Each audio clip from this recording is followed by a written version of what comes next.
उसके बच्चे नहीं हुए।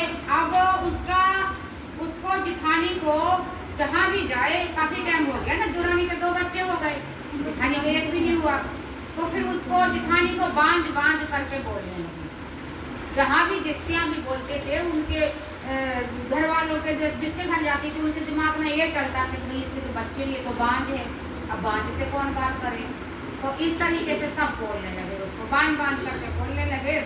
और फिर है ना, जब उसको बहुत ज़्यादा बुरा लगने लगा तो वो घर में बिस्तर पे लेट गई है, ना खाना खाया, ना श्रृंगार करा, ना 2 दिन हो गए उसको। तीसरे दिन उसकी दुरानी आई, कहने लगी दीदी क्या बात है, और तुम है ना उठी नहीं हो, तुम तो सुबह सुबह उठ जाती हो, अपना श्रृंगार करके घर मतलब जाती हो, दीदी अच्छा नहीं लग रहा है, तुम कहीं नहीं जाती। क्योंकि दुरानी के दिल में तो कुछ ऐसी बात था ही नहीं, होती है कुछ भैया मेरी जेठानी है, तुम्हें अपनी जेठानी उनका फर्ज निभाती हो दुरानी का, अब वो जिसकी जैसे मर्जी है वो करे। तब उसके बच्चे ने उसको सब है ना बांझ कह के बुलाने लगे। तो दुरानी कहती दीदी क्या बात हुई, 3 दिन हो गए तुम घर से निकल नहीं रही हो। तो कहने लगी कोई बात नहीं। फिर जिद करने लगी दुरानी, बताओ क्या बात है दीदी, क्या बात है। कहने लगी छोटी हम जहाँ भी जाते हैं ना तो मुझे बांझ करके बोलती हैं, तो अब मुझसे बर्दाश्त नहीं होता, मैं कहीं नहीं जाऊँगी, मैं घर पे पढ़ूँगी। तो बस कहने लगी दुरानी नहीं दीदी तुम ऐसे करो, तुम हमारे साथ है ना पूजा मतलब चर्चा में जब कथा या सत्संग, तुम हमारे साथ चलो चर्चा में। चलेगी नहीं छोटी मैं नहीं जाऊँगी, मुझे बहुत बुरा लगता, मुझे लोग औरतें ऐसे बोलती हैं।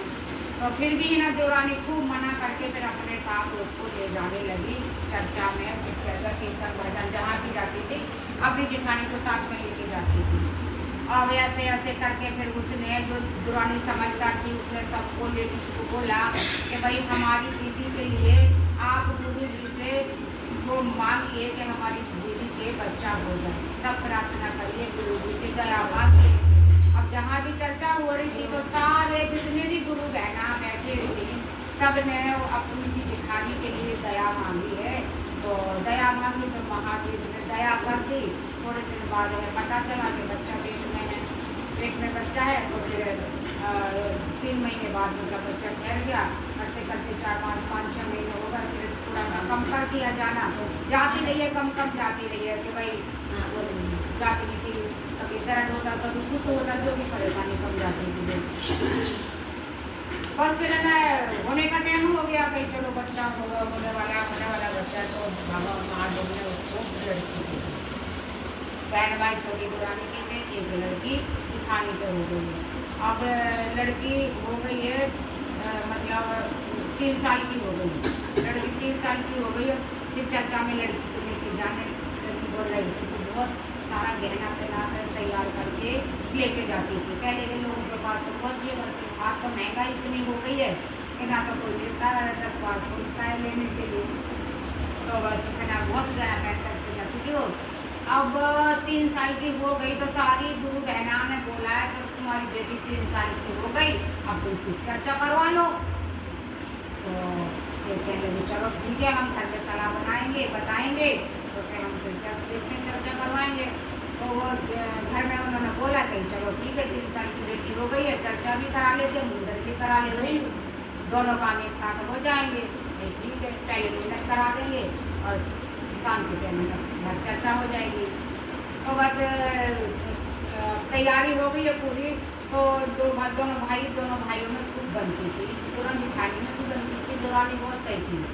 तो दोनों भाई बड़ा भाई कहने लगा कि भाई और ऐसा है, अब पूजा है, मुंडन कराना है बेटी का, तो पंडित जी को बुलाओ, विचार बना के पंडित जी को बुलवा लो। कहने लगे ठीक है, तुम सुबह चले जाना पंडित जी को बुलाने के लिए।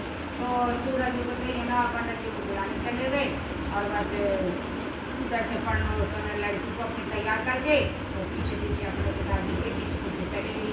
अब जो पंडित जी को बुलाने जा रहा था उसको पता ही नहीं था कि मेरे पीछे मेरी बेटी भी आ रही है। चला गया पंडित जी और हमारे घर में हमारी बेटी का मुंडन है और चर्चा है और आपको जल्दी आना है, 9-10 बजे तक, मतलब आपको सवेरे आना है। तो ठीक है, अब उधर है ना वो बंदा आ गया वहाँ से बोल करके और लड़की पीछे ही रह गई। तो पंडितानी की निगाह पड़ गई।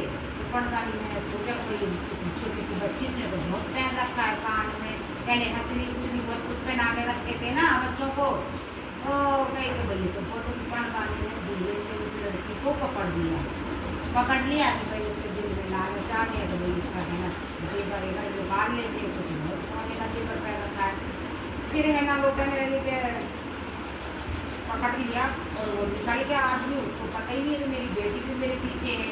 पकड़ा, उसने दुपहर रोने लगी, जैसे हाथ पकड़ा रोने लगी, पड़तानी में उसने है ना 2 थप्पड़ मार दिए। 2 थप्पड़ मार दिया तो हमको लेट गई, बेहोश हो गई, मर गई है, 2 थप्पड़ मारते ही मर गई है।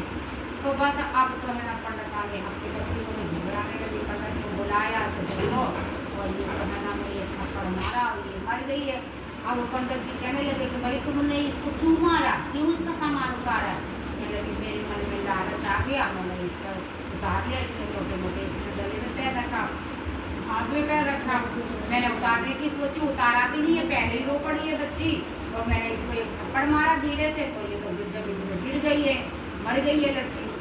अब कहिए क्या करें, काम का टाइम हो रहा, तो पड़तानी पंडित को सलाह बना ले चले इसको कट्टे में भर के और इसको गंगा जी में बहा रहे, 5 में गंगा होगी। तो ऐसी सलाह बनी है तो वो कट्टे में भर के इधर उसको गंगा जी में बहाने चला गया। अब ये खेत में कोई जमींदार काम कर रहा था अपने खेतों में, तो उसने टोक दिया, पंडित जी कहाँ जा रहे हैं रात के समय, मतलब रात में छुप गया, कहाँ जा रहे हो? पंडित जी ने कहा घर में है ना कुछ कचरा हो रहा था, इसको फेंकने जा रहा हूँ गंगा जी में। तो किसान भाई ने बोला कि पंडित जी इतने दूर कहाँ जाओगे, गंगा जी में पास में फेंक दो, इधर उधर कूड़ा ही तो है। क्या लगा नहीं गंगा जी में फेंकूंगा, इधर उधर के भेजेंगे तो वो बदबू आएगी कचरे में से। नहीं माना, चला गया गंगा जी में, उसको भेज दिया। अब लेट के आ गया, पंडित अपने घर आ गया। वो सुबह के टाइम वो जिनके घर में पूजा होने थी वो अपने वो उसका लड़की का बाप है, सुबह सुबह से नहाया और गंगा पास में से गई, नहा के फिर है ना पूजा की विधि करते हैं।